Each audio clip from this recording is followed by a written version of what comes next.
Assalamu alaikum айндар жана мырзалар, назарыңыздарга Ош шаарынан көп алыс эмес жерден Тагдареги Фуркат айылы. Бул жерди көрүп турасыздар. Кругой Ош Бишкек жолунун боюнда, Кругойдон 100-150 метр жерди түзөт.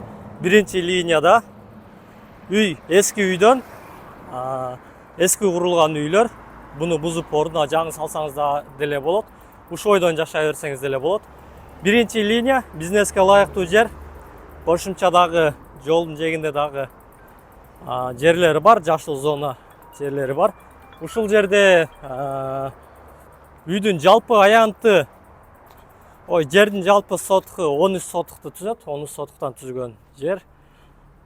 Унаа токтоо үчүн коросу дагы кенен көрүп турасыздар мына. Дарбазаны ачасыз, кирип келесиз. Үй эски типте салынган. Оң жагында 3 бөлмөлүү үй. Мынакей көрүп турасыздар. Бул жерде учурда үйдүн кожоюну өзү жашабайт экен бул үйдө. Бул жагын склад кылып коюптур. Негизинен 2 бөлмө экен. Көргөзүп өтөйүн. Оң жактан баштап калдык. Бул жер жайкы тамактануучу жайы. Сөрү. Бул жер 2-ге бөлүп коюптур. Бул бөлмөдөн от жаксаңыз, аркы бөлмө дагы 1-ге ысыйт. Көргөзүп өтөйүн. Көрүп турасыздар. Анда эмесе кийинки бөлмөлөргө башпага турган болсок, бул жагында буюм тайымы бар экен, таппай эле коеюн. Ушул эле бөлмөдөн чыкканда мынакей бул жагы жайкы ашкана бөлмөсү, үчө-чогу бар, көрүп турасыздар. Мынакей идиш аягы жайында. Ушул эле жерден тамактануу үчүн сөрүсү дагы бар. Үйдүн жалпы коросун көрүп турасыздар, кенен 13 сотукту түзөт. Эгер жерди алам дей турган болсоңуз, үйдү алып 2-ге бөлүп сатсаңыз деле болчудай. Жарымда өзүңүз жашап, жарымын сатып жиберсеңиз деле болчудай. Ал эми дарбазадан сол жакка киргендеги бөлмөгө башпага турган болсок, эшиктери жыгач эшиктер, жыгачтан терезелер. Күтүү залы ушул. Киргенде оң жактан саякатыбызды баштасак, конок бөлмөсү 2 канаттуу эшик. Учурда азыр бул айылда свет жок болгондугуна байланыштуу. Көрүп турасыздар, оңдоп түзөө иштери жүрүүдө, электр чогулуулар. Ошондуктан свет жок экен азыр. Эштен бет маңдай келгендеги бөлмө. Бул дагы свет келип калыптыр уже. Бөлмөнүн 2 терезеси бар. 2 терезеси жол тарапты карап турат. Мынакей көрүп турасыздар. Ош Бишкек жолун карап турат. Туш кагаздарын жууп тазалоого болот. Потолоктору жөнөкөй эле ДВПдан потолоктор. Акыркы бөлмөгө башпага турган болсок, мынакей уктоочу бөлмө. Бөлмөнүн терезеси түштүк тарапта карап турат, күн чыгыш тарапты карап турат экен.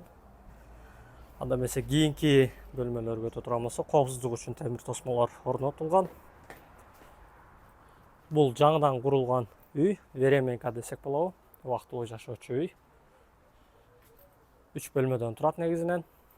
Бул жерди тосуп алсаңыз да болот. Мисалы үчүн желим пластик менен заказ берип тосуп алсаңыз дагы жакшы болот. Ушул эле бөлмө. Кышкы ашкана бөлмөсү кылып алсаңыз да болот, же отура турган үй кылып. Отту жаксаңыз көмүрдү. Аркы бөлмө, берки бөлмө тең ысыйт. Асты 1 метрдей кафель, үстү болсо туш кагаздары бул жидкий обой деп коебузбу? Эшиктери жыгачтан эшиктер. Ушул эле бөлмөдөн кийинки бөлмөгө өтүп кетсек, мынакей көрүп турасыздар, потолоктору бар.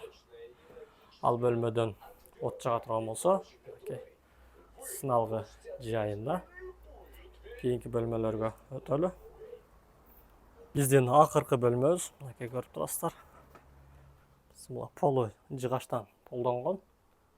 Потолоктору жайында.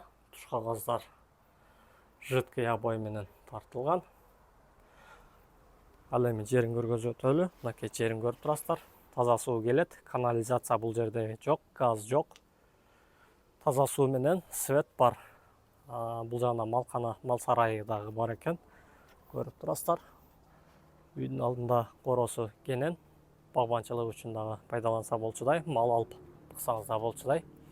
Айымдар жана мырзалар, ал эми видеобуздун аягында ушул 13 сотук жердин жана 9 бөлмөлүү үйдүн наркына келип токтоло турган болсок, жалпы наркы 150 миң AQSh доллары менен бааланууда. Алмашуу жолдору бар, сүйлөшүү жолдору бар. Андықтан төмендегі номерларға байланышыңыз, хабарлашыңыз, біздің каналды күзетіп тұрыңыз, чоң бармақтан басып қойсаңыз қуанышты болобуз. Ой пикир калтырып, видео менен башкаларга бөлүшүп коюңуз. Бизди күтүп туруңуз.